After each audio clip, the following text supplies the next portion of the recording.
നമസ്കാരം. Raf talk ഫുട്ബോളിലേക്ക് അവർക്കും സ്വാഗതം.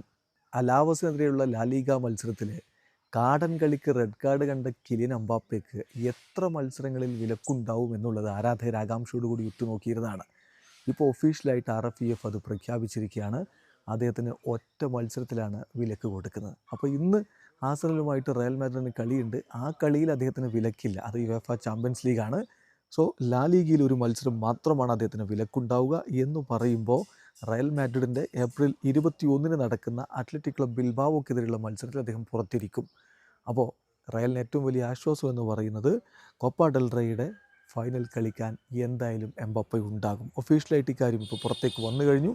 ESPN FCയുടെ റിപ്പോർട്ട് നമുക്ക് നോക്കാം. Kylian Mbappe received on game suspension after being shown a red card for a violent tackle against Alaves on Sunday, Spanish Football Federation announced it Tuesday. അദ്ദേഹത്തിന് upcoming La Liga match versus Athletic Club Bilbao നഷ്ടമാകും. പക്ഷേ ബാക്കി മത്സരങ്ങൾക്ക് അദ്ദേഹം available ആയിരിക്കും. ഇത് Real മാഡ്രിഡിന് ആശ്വാസകരമായ വാർത്തയാണ്. ഏതായാലും എംബാപ്പയ്ക്ക് ആ ഒരു മത്സരത്തിൽ റെഡ് കാർഡ് കിട്ടിയതിന് ശേഷം അദ്ദേഹം താൻ ഫൗൾ ചെയ്ത താരത്തോട് മാപ്പ് പറഞ്ഞിരുന്നു. അത് ആ താരം തന്നെ പിന്നീട് പറയുകയുണ്ടായി. തൻ്റെ സഹതാരങ്ങളോട് ഡ്രസ്സിംഗ് റൂമിൽ വെച്ച് അദ്ദേഹം മാപ്പ് പറഞ്ഞിരുന്നു. അത് ഡേവിഡ് ആഞ്ചലോട്ടി തുറന്നു പറയുകയുണ്ടായി. ഇന്നലെ കാർലോ ആഞ്ചലോട്ടി പറഞ്ഞു എംബാപ്പെ ആകെ തകർന്നിരുന്നു ആ റെഡ് കാർഡിൽ. പക്ഷേ അദ്ദേഹത്തെ ഞങ്ങൾ വീണ്ടും മോട്ടിവേറ്റ് ചെയ്തിട്ടുണ്ട്. ഇന്നത്തെ ആഴ്സണൽ മത്സരത്തിൽ അദ്ദേഹം മികച്ച പ്രകടനം നടത്തുമെന്ന് പ്രതീക്ഷിക്കുന്നു. അദ്ദേഹത്തിൻ്റെ ഗോളുകൾ ഞങ്ങൾക്ക് വേണമെന്ന്. വീഡിയോ അവസാനിക്കുന്നു. ഫുട്ബോൾ ലോകത്തെ കൂടുതൽ വിശേഷങ്ങളുമായി റാഫ് ടോക്സ് വീണ്ടും എത്താം.